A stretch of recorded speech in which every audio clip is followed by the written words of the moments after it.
पकड़ो इस वानर को। ठहरो,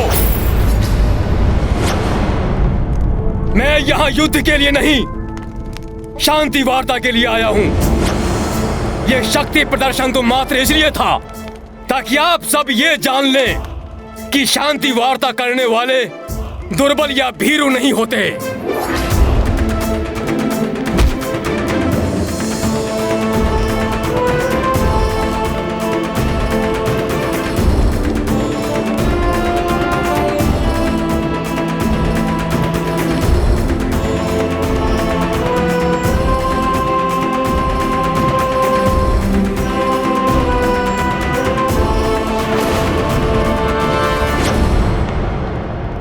पहले भी एक दूत आया था उस वनवासी नर का,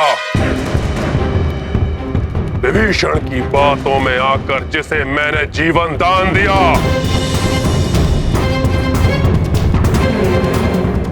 वो मेरे जीवन की सबसे बड़ी भूल थी, किंतु आज तुम्हें बचाने कोई विभीषण नहीं आएगा यहां।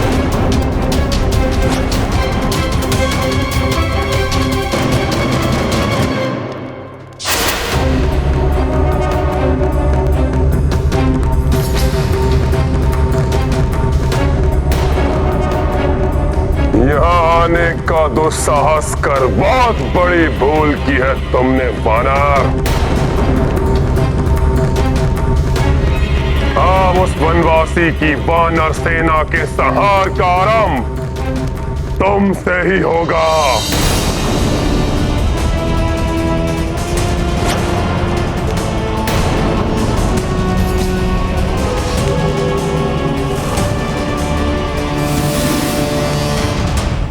युवराज अंगद कहीं कुछ और ऐसा न कर दें जिससे रावण और भड़क उठे।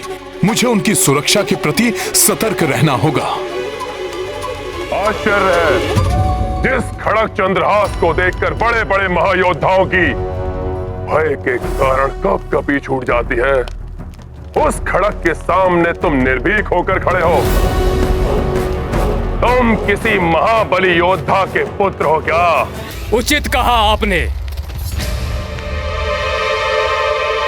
महानतम वाली का पुत्र अंगद हूं मैं, जिन्होंने आपको अपनी कांख में दबाकर रखा था और आपका दंभ चूर कर दिया था।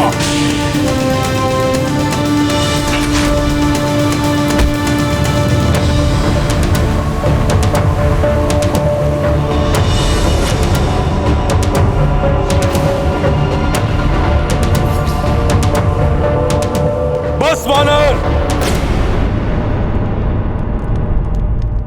पिताश्री, वानर ने अपने मुख से आपका अपमान करने का दुस्साहस किया है। सदा के लिए बंद किए देता हूं इसके मुख को। नहीं पुत्र मेघनाद, ये मेरे प्रिय मित्र वाली का पुत्र है, और मित्र का पुत्र अपने पुत्र के समान ही होता है।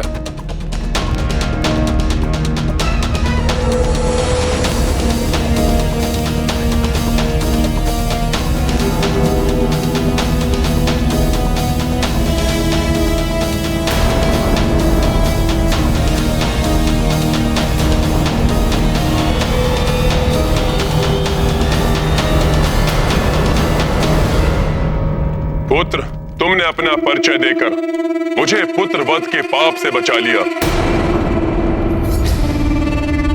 आओ पुत्र, मेरे हृदय से लग जाओ। आओ पुत्र। ये दुष्ट राक्षस कहीं कोई छल करने तो युवराज अंगद की ओर नहीं बढ़ रहा है? आओ पुत्र।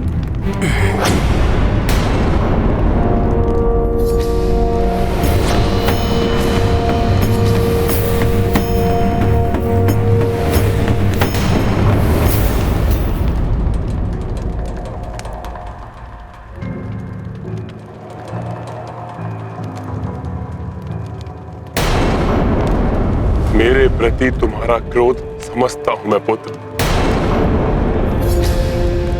मैं तुम्हारे पिता की रक्षा नहीं कर पाया। पिता की हत्या के पश्चात तुम इतने विवश हो गए कि दूत बनना पड़ा उस वनवासी का, जिसने छल से छिपकर तुम्हारे का निर्मम वध किया। परंतु तुम अब उचित स्थान पर आए हो पुत्र।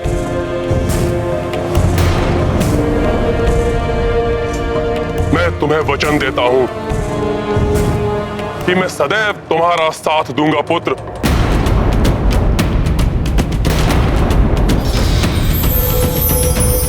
हे प्रभु, ये कपटी राक्षस तो युवराज अंगद के मस्तिष्क में विष घोलने का प्रयास कर रहा है। हम मिलकर तुम्हारे पिता के निर्मम वध का प्रतिशोध लेंगे पुत्र। छलिया है वो वनवासी, अपने स्वार्थ के लिए भाइयों में फूट डालकर उसने मेरे प्रिय मित्र वाली का वध किया और राजपद उस सुग्रीव को दिया। और अब मेरे अनुज विभीषण को अपने साथ मिलाकर उसे लंकेश बनाने का लालच देकर वही कपट योजना उसने मेरे साथ भी रची है।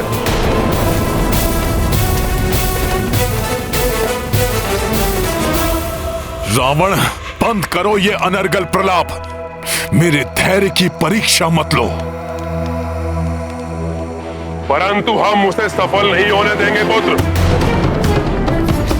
मैं जानता हूं तुम्हारे भीतर भी प्रतिशोध की ज्वाला अवश्य धधक रही होगी। मेरा साथ दो पुत्र, हम मिलकर उस वनवासी का अंत कर देंगे।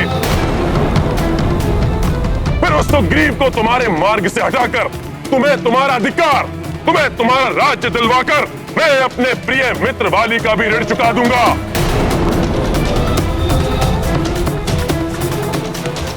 प्रभु श्री राम ने हमें यहाँ शांति वार्ता के लिए भेजा है। उनके आदेश का उल्लंघन नहीं कर सकता मैं। इसलिए जब तक ये ज्ञात न हो जाए कि युवराज अंगद इसको क्या उत्तर देने वाले हैं, मुझे हस्तक्षेप नहीं करना चाहिए। मान लो मेरा प्रस्ताव पुत्र।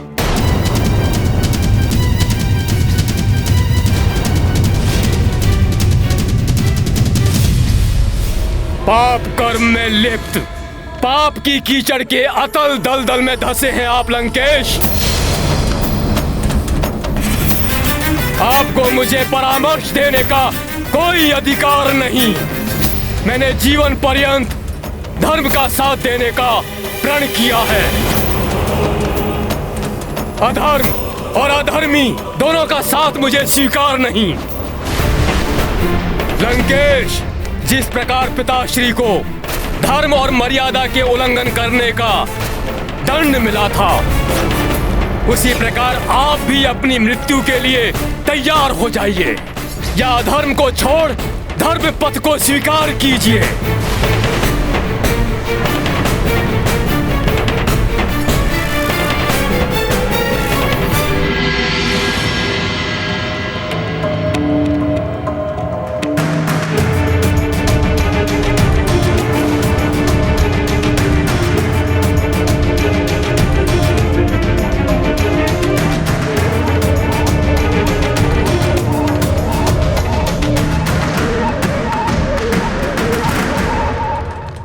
है तुम्हारा अंतिम निर्णय। अपने पिता के वधिक का साथ देना, सदा ही उसका सेवक बनकर रहना स्वीकार है तुम्हें? हाँ, मेरी प्रभु भक्ति और मेरा निर्णय हिमालय के समान अड़िग है। रामदूत होने के नाते आपको प्रभु श्री राम की अंतिम चेतावनी सुनाना मेरा कर्तव्य है। ध्यान पूर्वक सुनिए। या तो आप माता जानकी को सादर उनके स्वामी श्री राम के निकट पहुंचा दें, या रणभूमि में श्री राम के कोप का सामना करने का साहस करें। विश्वास नहीं होता कि तुम्हारी शिराओं में महानतम वाली का ही रक्त प्रवाहित हो रहा है। कैसे पुत्र हो तुम? मेरा समर्थन प्राप्त होने के पश्चात भी अपने पिता के पथिक का साथ दे रहे हो।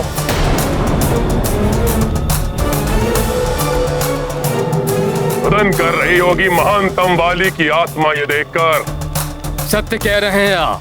अपने अंतिम समय में रुदन किया था मेरे पिताश्री ने।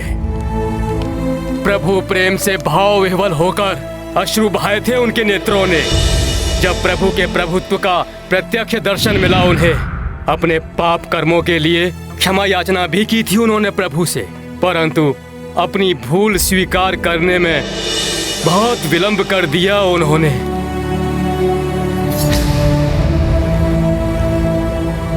पिताश्री के मित्र हैं आप, इसीलिए समझा रहा हूं आपको। अभी भी समय है आपके पास। प्रभु ने अपनी शरण में आने का अवसर दिया है आपको। उठा लीजिए उसका लाभ।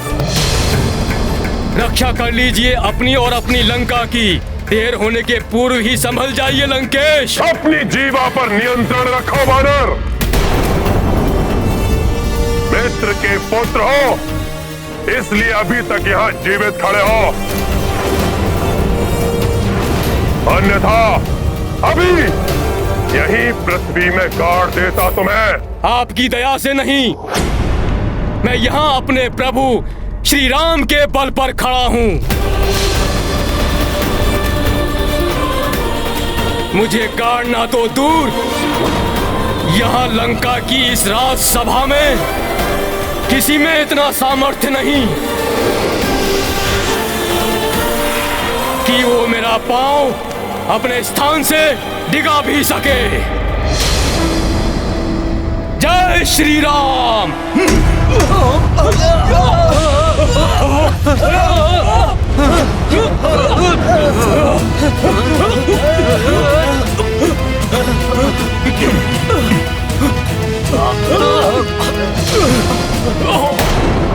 रणभूमि में प्रभु श्री राम की शक्ति का सामना करने के पूर्व उनके नाम की अपार शक्ति से परिचय कर लीजिए लंकेश। किष्किंधा का युवराज और रामदूत होने के नाते मैं ये घोषणा करता हूं, यदि इस राक्षस सभा में उपस्थित किसी भी योद्धा ने मेरे इस पांव को अपने स्थान से हिला दिया तो मैं ये वचन देता हूं, ये मेरी ही नहीं स्वयं मेरे प्रभु श्री राम की भी पराजय होगी, जिसके परिणाम स्वरूप प्रभु श्री राम बिना युद्ध किए अपनी समस्त सेना के साथ लौट जाएंगे।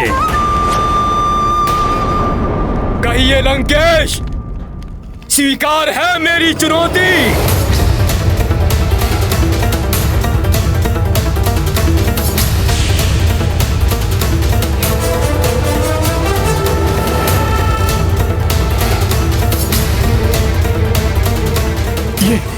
ये कैसे चुनौती दे डाली युवराज अंगद ने?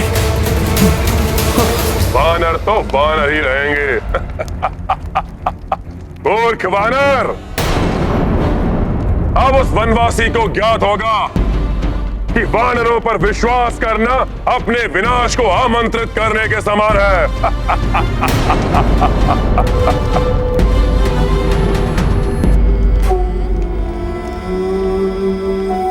विश्वास तो मुझे है अपने प्रभु श्री राम के नाम की महिमा पे।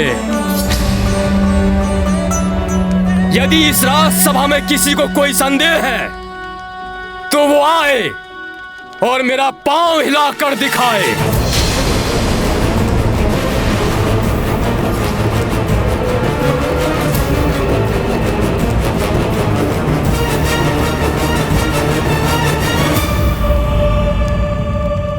हे प्रभु, जिस प्रकार मेरी अष्ट सिद्धियां अंगद में प्रविष्ट हुई थीं, ठीक उसी प्रकार मेरी समस्त शक्ति उनके पांव में समाहित हो जाए।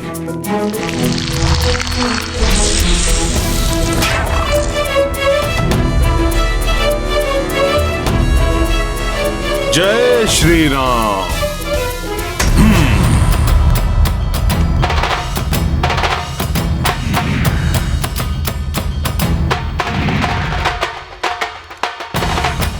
राम राम। राम राम। वानर, बहुत बोल चुके हो तुम। मैं अभी तुम्हारा ये पांव हिलाऊंगा और यही पटक पटक कर वध भी करूंगा तुम्हारा। तो आओ राक्षस वीर, दिखाओ अपना सामर्थ्य और कर लो अपनी इच्छा पूर्ण।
श्री राम। राम श्री राम।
राम श्री राम।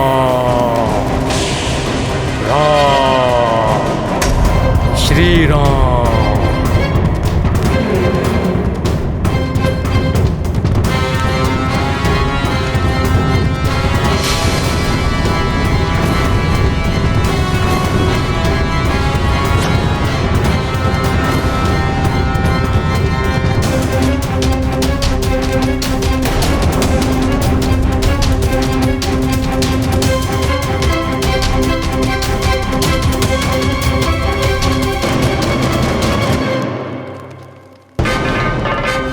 जिसने अपनी शक्तिशाली भुजाओं से महादेव के निवास कैलाश पर्वत को ही हिला दिया था। ये वही रावण है।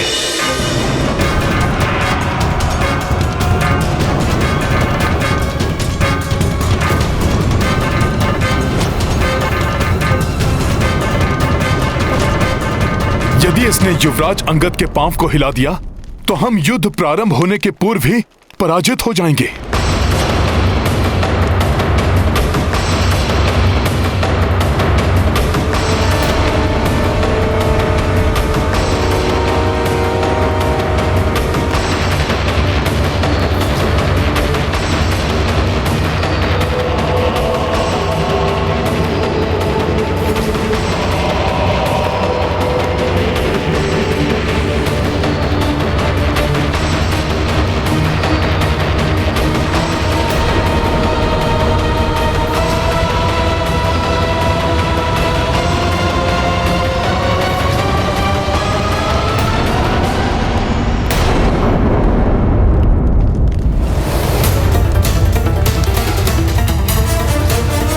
मुझे शीघ्र ही अंगद को हटाना होगा, अन्यथा अनर्थ हो जाएगा।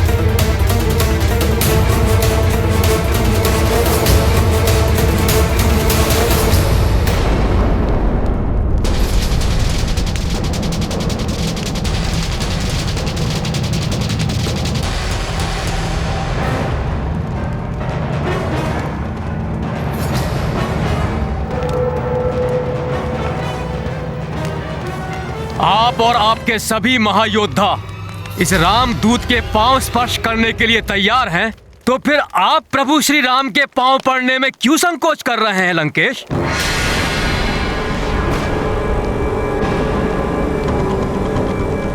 मेरे पिता के मित्र हैं आप, पिता तुल्य हैं, इसलिए आपसे अपने पांव को स्पर्श करवाना मेरे लिए पाप होगा। ये मर्यादा मैंने प्रभु श्री राम से सीखी है, इसलिए पीछे हट गया। वैसे भी मेरे चरण स्पर्श करने से आपको कुछ प्राप्त नहीं होगा लंकेश। आपका जीवन तो तब सफल होगा जब आप प्रभु श्री राम के चरणों में शरण लेंगे। उनके पावन चरणों की महिमा मैं आपको बताता हूं लंकेश।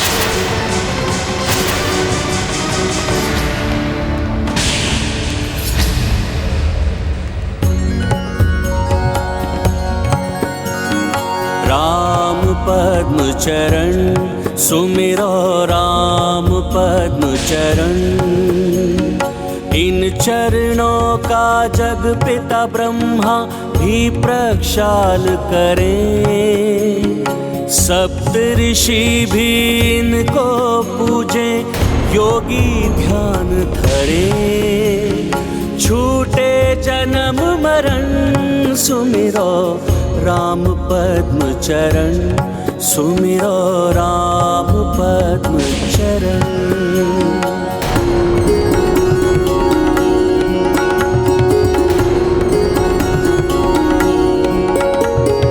बलि को इन चरणों ने पाताल में भेज दिया, तीनों लोक को तीन ही पग में क्षण में नाप लिया। पाप करते शमन सुमिरो राम पद्म चरण, सुमिरो राम पद्म चरण।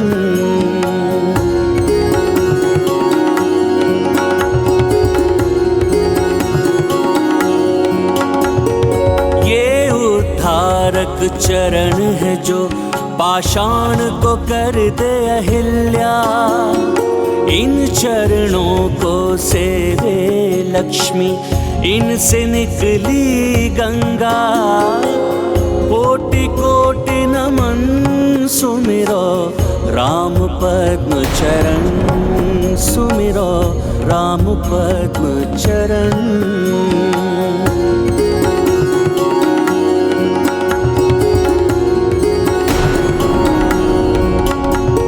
समय है अभी तुम भी दशानन, अपने अहम को तज दो। समय है अब भी ये 10 मस्तक राम चरण में रख दो। सबकी एक शरण सुमिरो राम पद्म चरण, सुमिरो राम पद्म चरण, राम पद्म चरण, सुमिरो राम पद्म चरण। बंद करो कोई इस तुच्छ वानर का मुख। जितना गुणगान इसने उस वनवासी नर का किया है, उतना ही तड़पा तड़पा कर वध करना इस तुच्छ वानर का।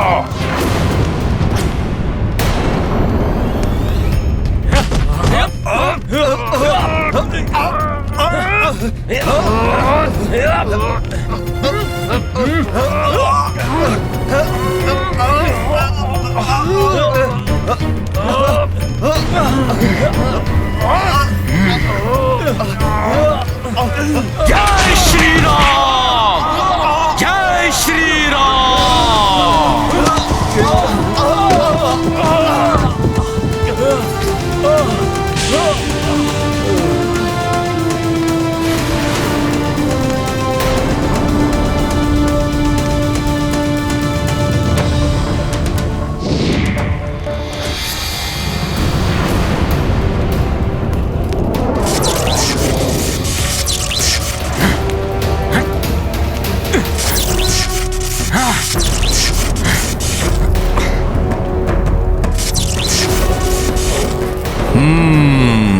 तो ये मेघनाद अपने मायावी दंड से हानि पहुंचाना चाहता है युवराज अंगद को।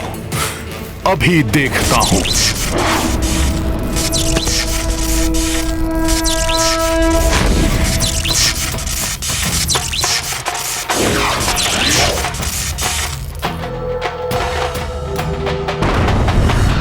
मेरी रक्षा कौन कर रहा है?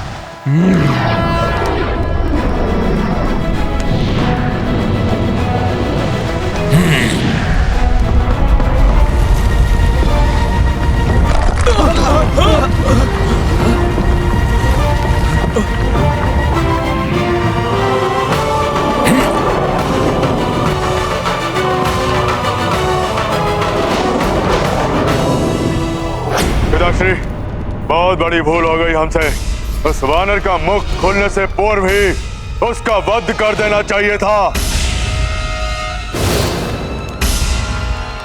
चिंता मत करो पुत्र, क्षमा नहीं करूंगा मैं उसे और उसके उस वनवासी स्वामी को नाश कर दूंगा मैं सभी को।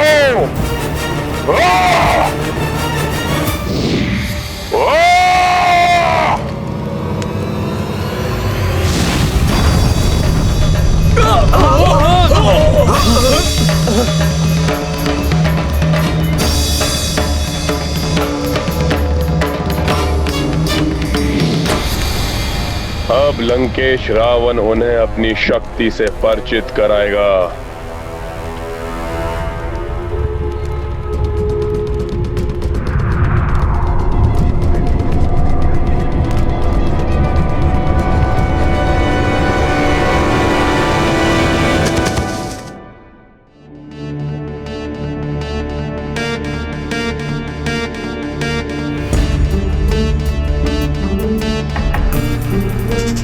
प्रणाम प्रभु।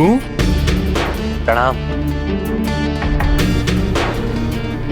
तो रावण ने पुनः एक दूत को हानि पहुंचाने की चेष्टा की। हाँ प्रभु, विनाश काले विपरीत बुद्धि। जिस प्रकार एक नेत्रहीन व्यक्ति को सूर्य का प्रकाश नहीं दिखाया जा सकता, ठीक उसी प्रकार उस दुष्ट रावण को सद्बुद्धि देकर धर्मोचित सन्मार्ग पर नहीं लाया जा सकता।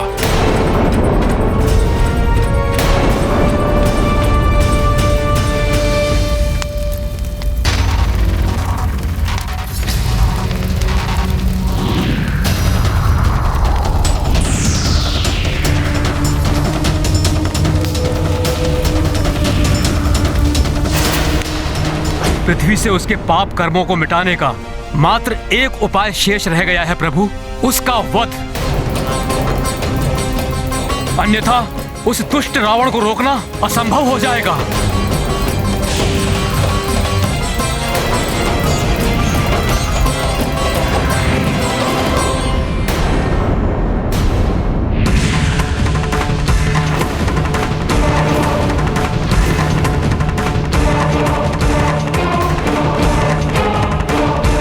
सावधान! प्रतीत होता है हमारी ओर कोई मायावी अस्त्र प्रक्षेपित किया है उस दुष्ट रावण ने।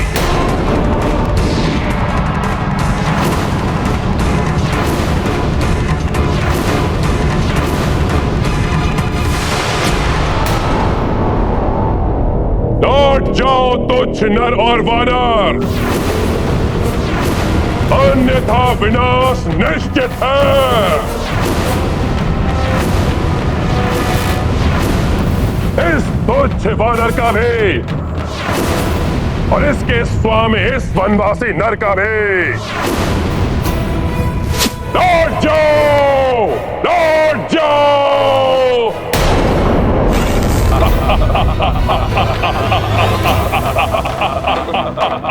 युद्ध तो अब होकर ही रहेगा।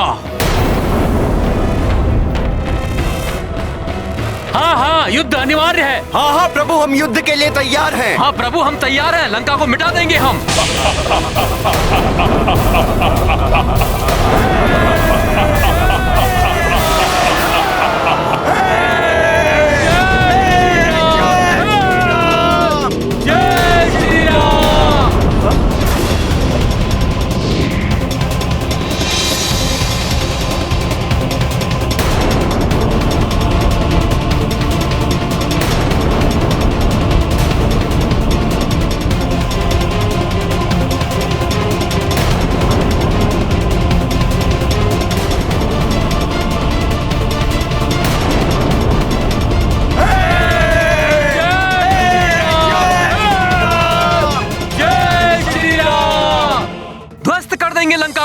अपने प्रहारों से भेद देंगे लंका की सुरक्षा को, खंडित करेंगे लंका की सुरक्षा को, बांध देंगे लंका की खाइयों को। लंका में प्रवेश करेंगे हम, आ देंगे लंका के परकोटे।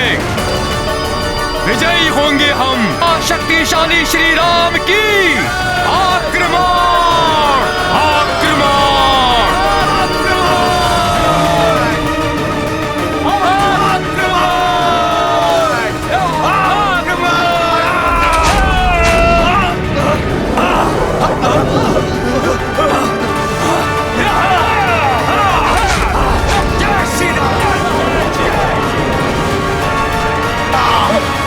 इस प्रकार युद्ध का होना अनुचित है। मुझे शीघ्र इसे रोकने का कोई उपाय करना होगा।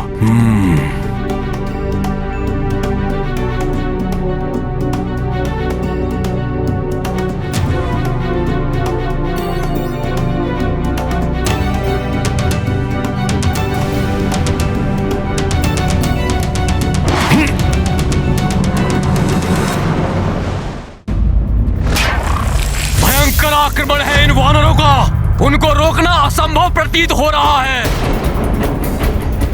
रक्षा करो अपने प्राणों की।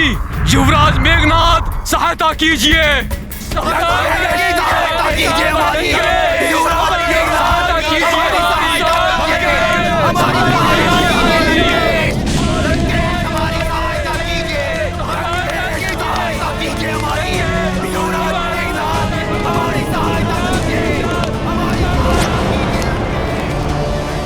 कहीं ये अकस्मात आरंभ हुआ आक्रमण हमारी सेना पर ही भारी न पड़ जाए।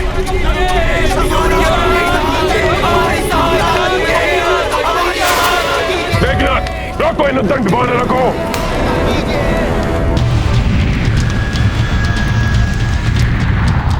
पिताश्री, मेरे इस बाण के प्रभाव से इन वानरों के शस्त्र हमें नहीं, इन्हें ही आहत करेंगे।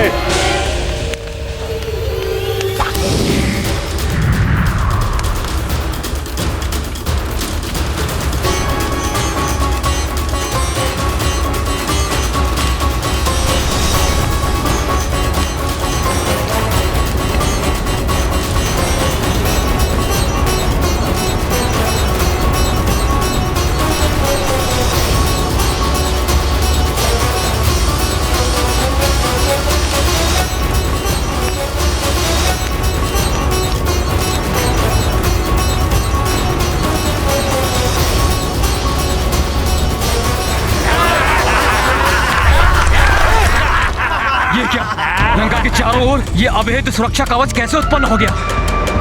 सभी अपनी सुरक्षा करें। हे प्रभु हमारी रक्षा करें। भागो!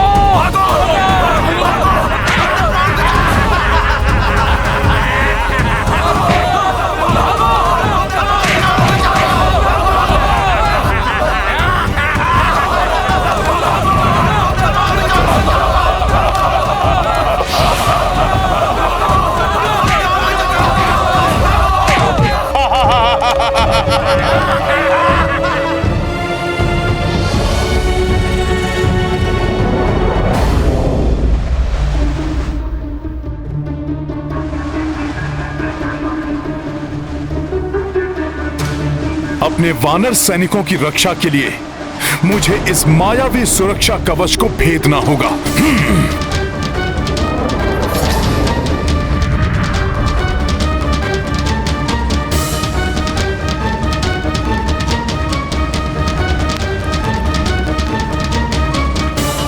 ये वानर क्या करने जा रहा है?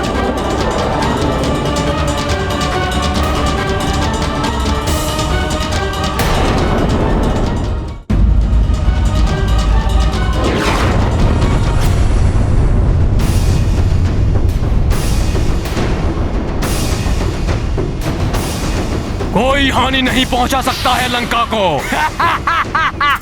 देखो वानर अपनी सेना पर गिरने वाला है। युवराज मेघनाद द्वारा स्थापित सुरक्षा कवच नहीं भेद पाएंगे ये वानर।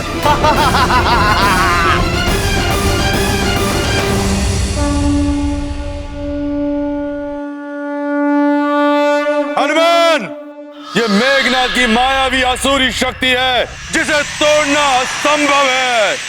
असंभव इस मायावी कवच को तोड़ना नहीं, अपितु हनुमान के साहस और दृढ़ निश्चय को भेदना है मेघनाद।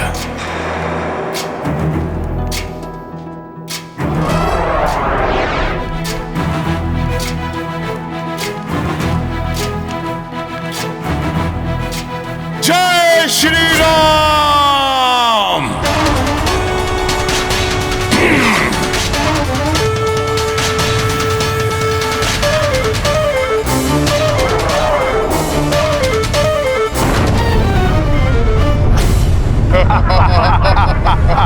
करो करो वानर, और अधिक प्रयत्न करो। जय श्री राम।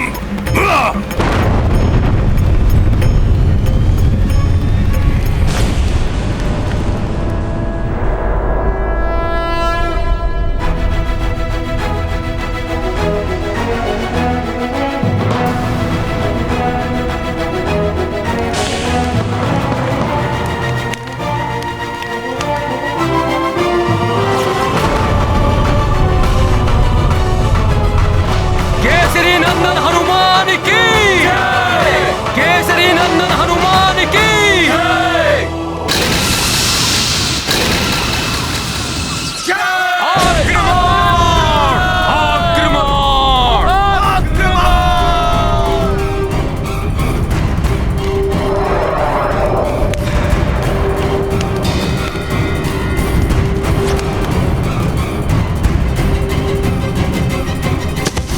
नहीं, रुक जाओ सब।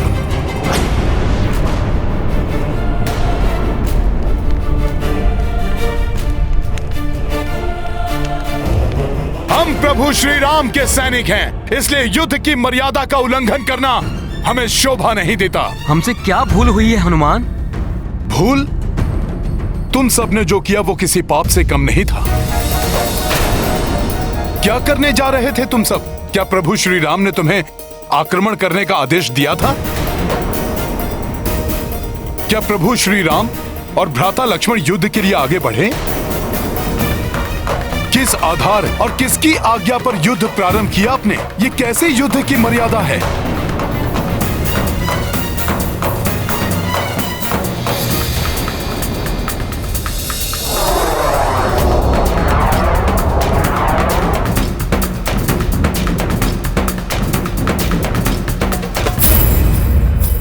उत्तेजना, उतावलेपन, भावावेश में बहकर या आत्मविश्वास की पराकाष्ठा से प्रभावित होकर युद्ध नहीं किया जा सकता। युद्ध नीति और नेतृत्व से ही विजय प्राप्त होती है। अपने नेतृत्व को भूलकर, बिना सोच विचार कर आगे बढ़ने की आपकी भूल से प्रभु श्री राम को कितना दुख पहुंचा होगा, इसका अनुमान भी है आपको।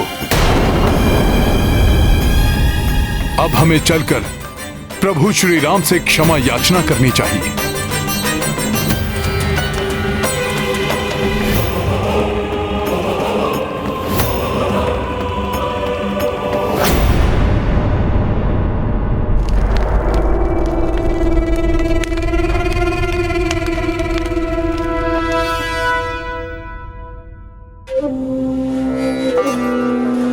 प्रभु,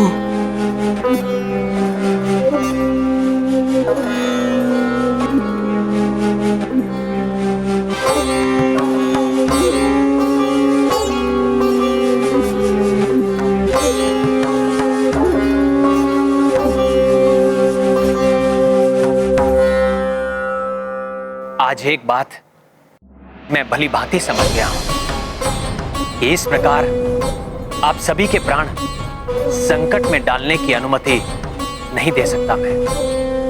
हनुमान उचित कहते हैं। इस प्रकार नेतृत्वहीन युद्ध करने से हमारी संपूर्ण सेना क्षतिग्रस्त हो सकती है, जो मैं सहन नहीं कर सकता। इसलिए मैंने निश्चय कर लिया है कि आप में से किसी को भी अपने प्राण संकट में नहीं डालने दूंगा मैं। भले ही ये युद्ध मुझे अकेले क्यों ना करना पड़े। न्याय, धर्म, नीति और युद्ध के नियमों पर आधारित युद्ध ही करूंगा मैं। इसलिए महाराज सुग्रीव, आपसे मेरा विनम्र निवेदन है कि आप अति शीघ्र अपनी सेना के साथ यहां से लौट जाएं।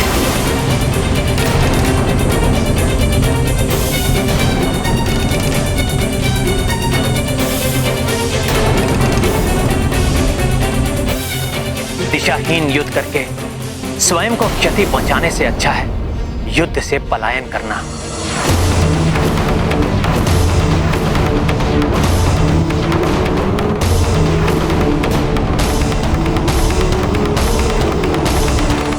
सुग्रीव, आपसे मेरा विनम्र निवेदन है कि आप अति शीघ्र अपनी सेना के साथ यहां से लौट जाएं। दिशाहीन युद्ध करके स्वयं को क्षति पहुंचाने से अच्छा है युद्ध से पलायन करना। महाराज सुग्रीव।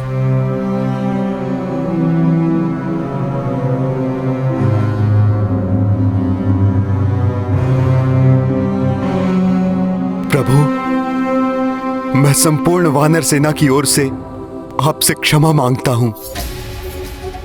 प्रभु, हैं तो सब वानर बुद्धिहीना।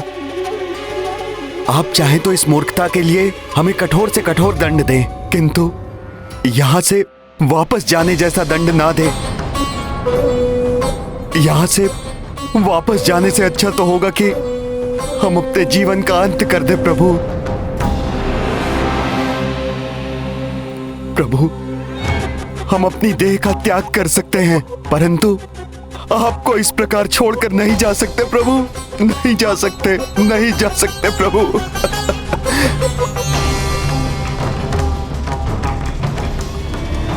प्रभु, वानर स्वभाव चंचल होता है, इसलिए भूल हो गई इनसे। पहली भूल समझकर क्षमा कर दीजिए।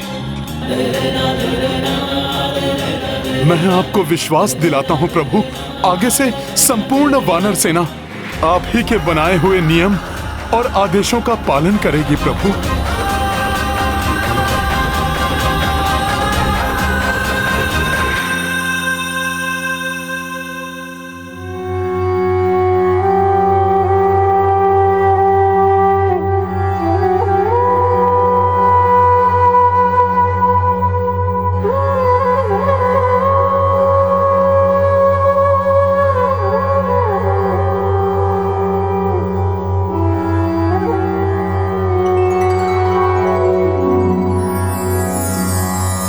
हे राम आप दया के हैं सागर, हम मूढ़ बुद्धि सब भालो वानर।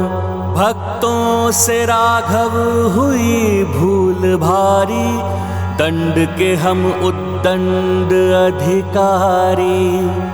किंतु न ऐसा क्षमाशील कोई, करुणा करा पंकज पद के सोई। करबद्ध हम हैं क्षमा दो कृपाला, हे दीन बंधु दीन दयाला। श्री राम जय राम भज मन, जयनाथ निर्गुण पाप निकंदन।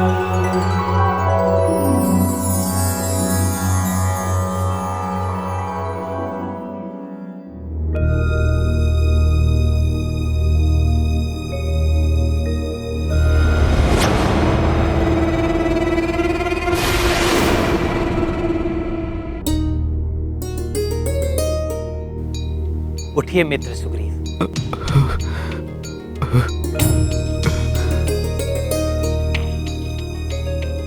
आप सबको प्रतीत हो रहा होगा कि मैं कुछ अधिक ही कठोर हो गया हूं। इस युद्ध को विजित करने के लिए और अपने सैनिकों के जीवन को अनावश्यक हानि से बचाने के लिए हमें कठोर नियमों एवं अनुशासन का पालन करना आवश्यक है।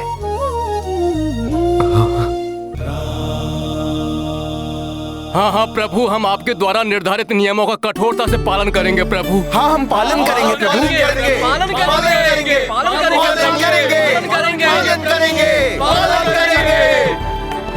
उचित है।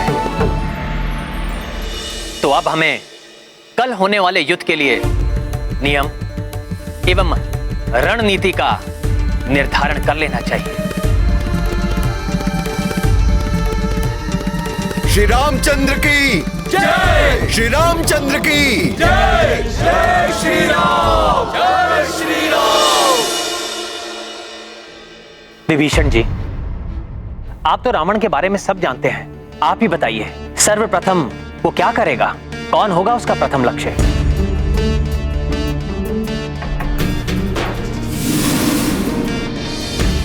भ्राता रावण चतुर है, उनका प्रथम एवं सर्वोपरि लक्ष्य होगा आपका एवं भ्राता लक्ष्मण का वध करना,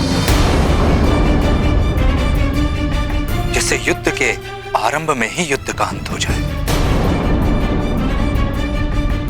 क्षमा करें विभीषण जी, आज रावण ने जो हमारी विशाल वानर सेना का उत्साह, ओज और शक्ति देखी है, उसे ध्यान में रखते हुए वो सर्वप्रथम उस शक्ति और उत्साह को निष्क्रिय करने का प्रयास करेगा। और किसी भी सेना की शक्ति उसके राजा से होती है, अतः उसका सर्वप्रथम लक्ष्य महाराज सुग्रीव हो सकते हैं।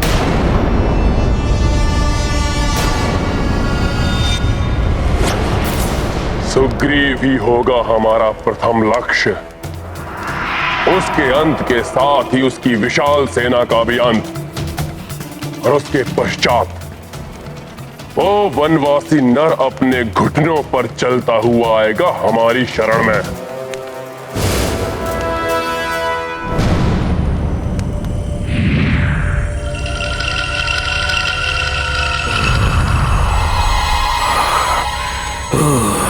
हे दूत जीवा,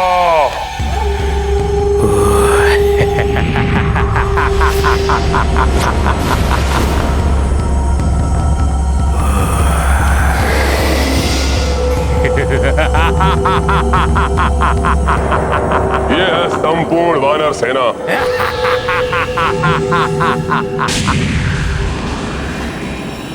आप चिंतित ना हो महाबली, मैं स्वयं जाऊंगा उस सुग्रीव का अंत करने।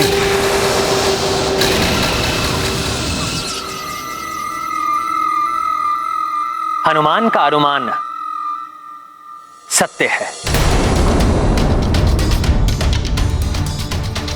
महाराज सुग्रीव की सुरक्षा हमारे लिए सर्वोपरि है। अतः महाराज सुग्रीव सदा सेना के मध्य में ही स्थित रहेंगे और उनके निकट हमारे महाबली योद्धा विभिन्न सुरक्षा पंक्तियां बनाकर इन्हें चारों ओर से घेरे रहेंगे। नहीं प्रास्त, तुम नहीं, हमारे रक्ष योद्धाओं में अनेक तरुण योद्धा है, जिनमें से एक है महाविनाशक योद्धा अग्निकेतु, जो क्षण भर में अपने रसायन से गलाकर किसी को भी भस्म कर सकता है।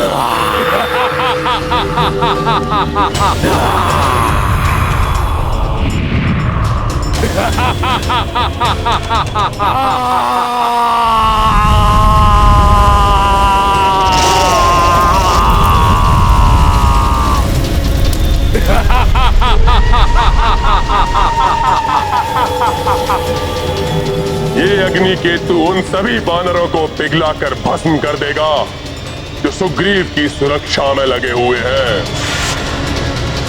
मैं स्वयं महाराज सुग्रीव की सुरक्षा में रहूंगा और मेरे साथ लक्ष्मण भी रहेंगे। हम महाराज की निकटतम पंक्ति में रहेंगे। हमारे धनुर्धारी होने का अतिरिक्त लाभ हमारी आगे वाली उस सेना को प्राप्त होगा जो आगे जाकर 3 भागों में बटी हुई होगी, जिसका नेतृत्व हमारे सर्वश्रेष्ठ योद्धा करेंगे।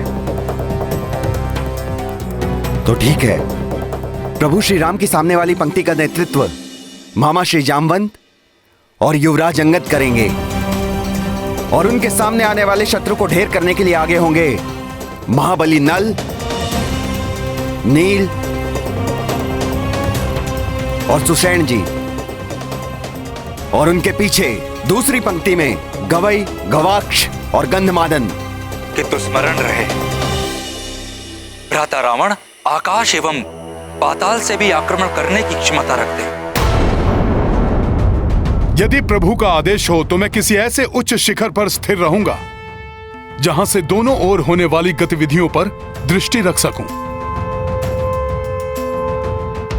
भ्राता रावण क्रूर है, वो बर्बर एवं महाविनाशकारी आक्रमण करके महाराज सुग्रीव को क्षति पहुंचा सकते हैं। सत्य कहा आपने महाराज विभीषण, किंतु हनुमान रावण के किसी भी बर्बर आक्रमण को सफल नहीं होने देगा।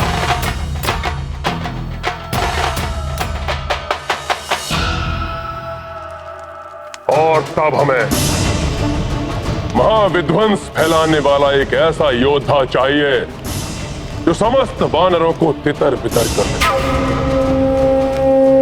इससे सुग्रीव के वध का मार्ग सुगम्य हो जाए।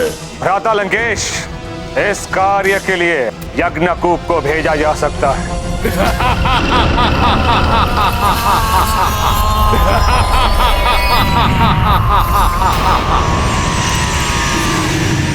यज्ञकूप के भीषण चिंगाड़ के उठने वाली तरंगे इतनी घातक हैं कि निकट में खड़े हुए बड़े से बड़े योद्धा के कंठ फट जाते हैं।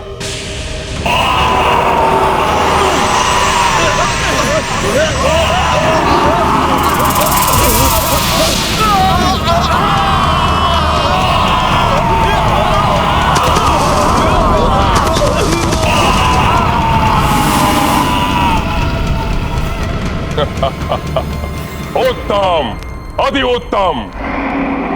यज्ञकूप को उचित समय पर हम आक्रमण के लिए भेजेंगे, जिससे कि समुचित रूप से ध्वंस हो सके इन वानरों का। अब प्रश्न यह उठता है कि कल होने वाले युद्ध का नेतृत्व इस महाबली योद्धा को सौंपा जाए।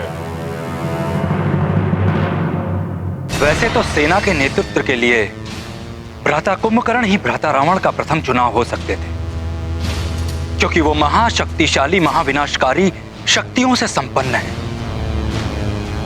किंतु वो इस समय निंद्रामग्न होंगे। किंतु विभीषण जी, मेरे विचार से रावण किसी पर विश्वास ना करके स्वयं युद्ध करने के लिए आगे आ सकता है। नहीं, जब तक अति आवश्यक नहीं होगा रावण स्वयं को संकट में नहीं डालेगा। वो अपने ही समान किसी शक्तिशाली महाबली योद्धा का चुनाव करेगा। मेघनाद पर उसे पूर्ण भरोसा है। वो कल युद्ध के लिए उसे ही नेतृत्व के लिए भेजेगा।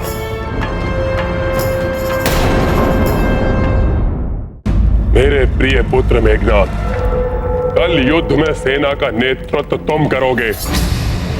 शत्रु सेना का नाश करके लंका की धूल में मिला दो उन तुच्छ वानरों और उस वनवासी नर को। आपकी आज्ञा शिरोधार्य पिताश्री। मैं आपको निराश नहीं करूंगा। कल इसी समय उन मूर्खों पर विजय प्राप्त करके हम विजयोत्सव मनाएंगे। किंतु स्मरण रहे पुत्र, तुम्हें सावधान रहना होगा उस द्रोही विभीषण से। क्योंकि मैं उन सभी दानवों के भेद, उनकी मायावी शक्तियों से भली भांति परिचित हूं जिन्हें भ्राता रावण भेज सकते हैं। अतः विभीषण जी, आपको सेना के तीनों टुकड़ियों के कहीं मध्य में ही स्थित होना चाहिए, जिससे कि आप सबको सतर्क कर सकें कि किस रक्ष योद्धा का सामना किस प्रकार करना है। हनुमान का सुझाव उचित है। आप सबके मध्य में ही स्थित होंगे।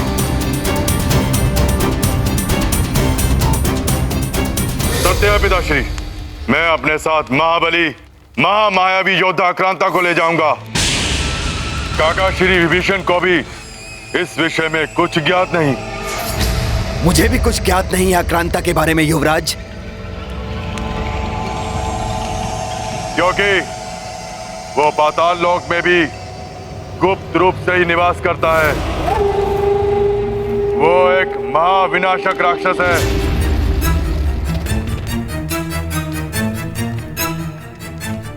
क्योंकि उसकी देह में प्रचंड ज्वाला है जो सदैव धधकती रहती है।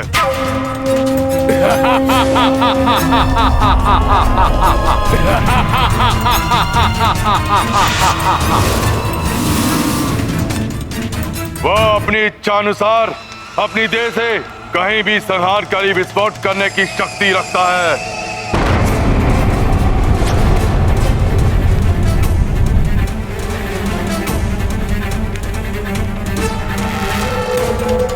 अर्थात मात्र उसको एक ही बार प्रयोग किया जा सकता है, क्योंकि विस्फोट होने से उसकी देह टुकड़ों में विभक्त हो जाएगी। नहीं काका महापार्षद, उसमें एक विचित्र अकल्पनीय शक्ति है। इसके देह के टुकड़े होने के बाद स्वतः ही पुनः स्थापित हो जाते हैं। उसकी देह के टुकड़े स्वतः ही जुड़ जाते हैं और वह पुनः अपनी पूर्व स्थिति में आ जाता है।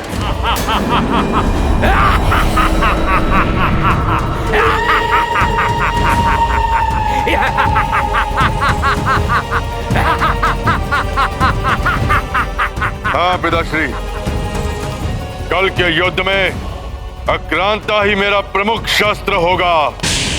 तो कल प्रातःकाल सूर्योदय के साथ ही उन वानरों के जीवन की उल्टी गणना आरंभ हो जाएगी। कल ही समाप्त कर देंगे हम उन तुच्छ वानरों को।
क्या अभूतपूर्व क्षण है ये।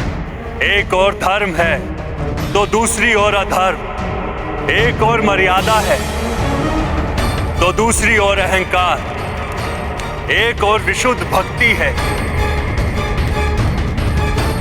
तो दूसरी ओर आसुरी शक्ति। इनके मध्य होने वाले भीषण महासंग्राम का साक्षी कौन नहीं बनना चाहे।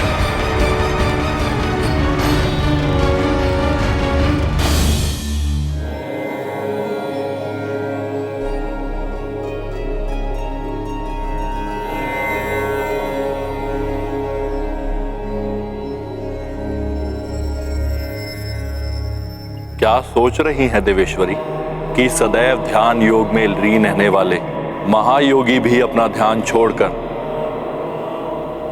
इस महासंग्राम को इतनी रुचि से क्यों देख रहे हैं? ये कोई साधारण संग्राम नहीं है देवेश्वरी।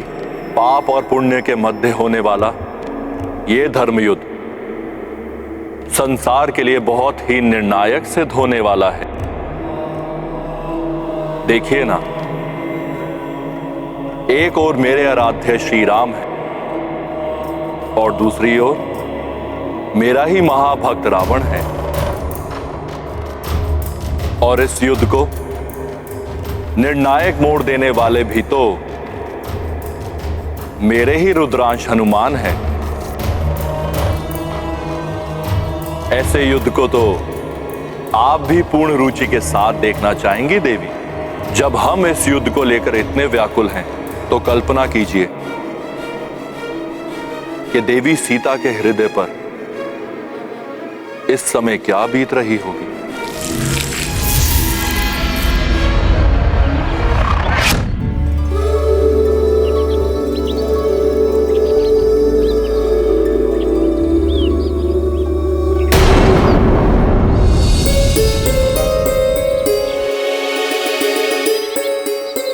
मेरा मन भी उद्विग्न है अमला।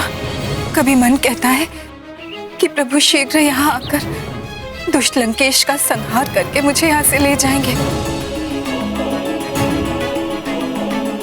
तो कभी मन आशंका से भर उठता है कि कहीं कोई अनिष्ट न हो जाए। इस युद्ध का एक एक पल मुझे व्याकुल कर रहा है अमला।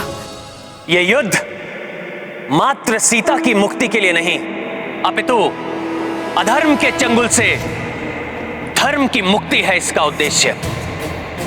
युद्ध विनाशकारी होता है, इसलिए मैंने उसे टालने का पूर्ण प्रयास किया, किंतु पाप कर्मों से कांपती हुई धरा का संतप्त हृदय पापियों के रुधिर से ही शांत होगा। अब बस प्रतीक्षा है तो सूर्य देव के उदित होने की। उनकी प्रथम किरण का दर्शन उद्योष होगा पापी रावण और उसके कोटि कोटि राक्षसों के अंत का।